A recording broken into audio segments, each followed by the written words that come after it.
దేవునికి స్తోత్రం. దేవుని మహాకృపను బట్టి దాన్ని బట్టి మరొక పర్యాయం మీతో కలిసి వాక్య ధ్యానం చేసే భాగ్యము దేవుడిచ్చినందుకు దేవునికి వందనాలు. మీ అందరికీ వందనాలు.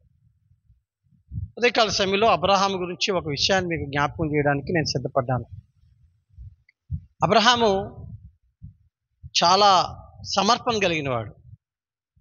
దేవుని దర్శనం చూసి దేవుని మాట విని కుటుంబాన్ని, స్వదేశాన్ని, జనాంగాన్ని అందరినీ వదిలి దేవుడు చూపించే ప్రదేశానికి ప్రయాణం అవుతూ సాగుతూ వస్తున్నాడు. ప్రయాణం అవుతూ సాగుతూ ఆయన ప్రత్యేకత ఏంటంటే ఆయన ఎక్కడికి వెళ్ళినా మొదట బలిపీఠం కట్టేవాడు. ఆదికాండం 12వ అధ్యాయంలో ఆయన యాత్ర మొదలైంది. 11వ అధ్యాయం ఆఖరిలో దేవుని దర్శనం ఇవన్నీ కలుగుతాయి. 12వ అధ్యాయంలో ఆయన దేవునితో దేవుడు చూపించిన ప్రదేశానికి యాత్ర మొదలవుద్ది. అయితే యాత్ర మధ్యలో 12వ అధ్యాయం 10వ వచనం నుండి వచ్చేసరికి ఆయన ఉన్న ప్రదేశంలో చిన్న కరువు వచ్చిందని అబ్రహాము ఐగుప్తుని విడిచి ఆయన ఉన్న ప్రదేశాన్ని విడిచి ఐగుప్తుకి వెళ్ళిపోయాడు. ఐగుప్తుకి వెళ్ళిన తర్వాత ఆయనకు ఒక అనుమానం వచ్చింది. ఆ అనుమానం ఏంటంటే, నా భార్య చాలా అందగత్తే, నా భార్యని బట్టి నన్ను వారు చంపేస్తారేమో, నా భార్యని బట్టి వారు నన్ను ప్రాణాన్ని తీసేస్తారని వాళ్ళ భార్య సారాతో ఏం చెప్పాడంటే, అమ్మా నీవు నా భార్య అంటే నన్ను చంపేస్తారు, కాబట్టి నువ్వు నా చెల్లివి అని చెప్పు, అందుని బట్టి నన్ను బ్రతకనిస్తారు అని తన ఇంత దేవుడి దర్శనం చూసి దేవుడి పిలుపు అందుకొని దేవునితో నడుస్తూ దేవుని కొరకు నడుస్తూ దేవుడు చూపించే ప్రదేశానికి విశ్వాసంతో నడుస్తున్న ఆయన కూడా మనిషినే కదా. అందుకే మనుషులు బైబిల్ చెప్తుంది, ఏ నరుడును సంపూర్ణుడు కాదు, ఎవరు సంపూర్ణులు కాదు. అలా అని నేను అబ్రహాముని కించపరచడానికి నేను చెప్పట్లేదు. ఆయనకున్నంత సమర్పణ, ఆయనకున్నంత త్యాగం, ఆయనకున్నంత దేవుని మాట పట్ల నమ్మకం మనకు లేదు. కానీ ఆయన మనిషే. కానీ ఐగుప్తులో దేవుడిని విడిచి అబద్ధాన్ని ఆశ్రయించాడు. అబద్ధం చేత తనకు రాబోతున్న శ్రమ నుంచి తప్పించుకుందాం అనుకున్నాడు. అబద్ధం చేత తన ప్రాణాన్ని కాపాడుకుందాం అనుకున్నాడు. కానీ జరిగింది ఏంటో తెలుసా? అబద్ధం చేత తన ప్రాణాన్ని కాపాడుకోలేకపోయాడు. అబద్ధం చేత తన యొక్క జీవితాన్ని ముందు కొనసాగించలేకపోయాడు. దేవుడే మరలా ఇన్వాల్వ్ అయ్యి ఆదికాండం 12వ అధ్యాయం 10 నుంచి 20 వచనాలు మీరు చదవండి.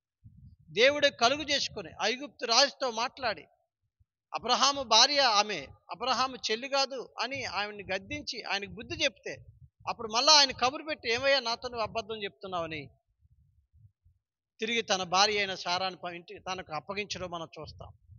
దీని వృత్తాంతం లేక ఈ అంశం యొక్క ఉద్దేశం ఏంటంటే, మనం దేవుని బిడ్డలమై ఉండి విశ్వాసులు మనం చెప్పుకుంటూ మందిరానికి వెళుతూ పరిచర్యలో పాలుభాగస్తులు అవుతున్నప్పటికీ ఆయా సందర్భాల్లో ఆయా పరిస్థితుల్లో ఈ చిన్న అబద్ధమే కదా, ఈ చిన్నదానితో నేను తప్పించుకుంటాను, ఈ చిన్న అబద్ధం చేత నేను బాగుపడతాను అని మనం చాలాసార్లు అనుకుంటాం.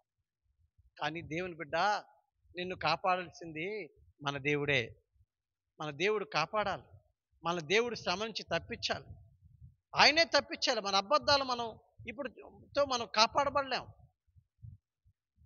అబ్రహాము తన అబద్ధం చేత తను కాపాడబడలేకపోయాడు. దేవుడే తనను కాపాడాడు.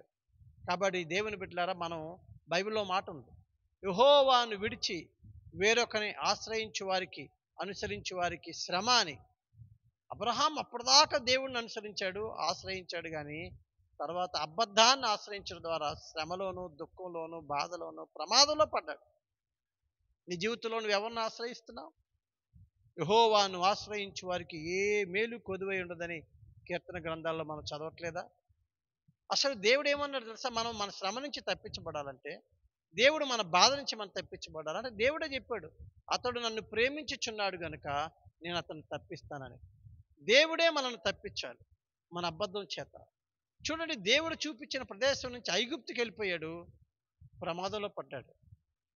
కరువు వచ్చిందని ఐగుప్తుకి వెళ్ళకూడదు. కరువు వచ్చిందని బెత్లెహేములో మోయాబుకి వెళ్ళి ఏం బాగుపడ్డారు? కాబట్టి కరువైన, ఖడ్గమైన, వస్త్రహీనతైన, ఉపద్రవమైన క్రీస్తు ప్రేమకు మనం దూరం అవ్వద్దు, మందిరానికి దూరం అవ్వద్దు, దేవుని సన్నిధికి దూరం అవ్వద్దు, దేవుళ్ళో ఉందాం. నేను ఒక మాట చెప్పగలను, నీ అబద్ధం నిన్ను కాపాడలేకపోవచ్చు, నీ తెలివితేటలు నిన్ను కాపాడలేకపోవచ్చు, నీ బలము నిన్ను కాపాడలేకపోవచ్చు, నీ జ్ఞానము నిన్ను కాపాడలేకపోవచ్చు. కానీ ఎల్ షడాయ్, సర్వశక్తి కలిగిన దేవుడు అన్ని సందర్భాలలో అన్ని ప్రదేశాలలో అన్ని వేళల్లో నిన్ను కాపాడగలిగిన వాడు. అందుకే దేవుడు వాగ్దానం ఇస్తున్నాడు, నిన్ను కాపాడువాడు కొనుకుడు నిద్రపోడని. దేవుణ్ణి ఆశ్రయిద్దాం, ఆయన కాపుదల కింద ఆయన రెక్కల నీడను విశ్రమిద్దాం. దేవుడి మాటల చేత మనల్ని ఆదరించును గాక. ఆమేన్.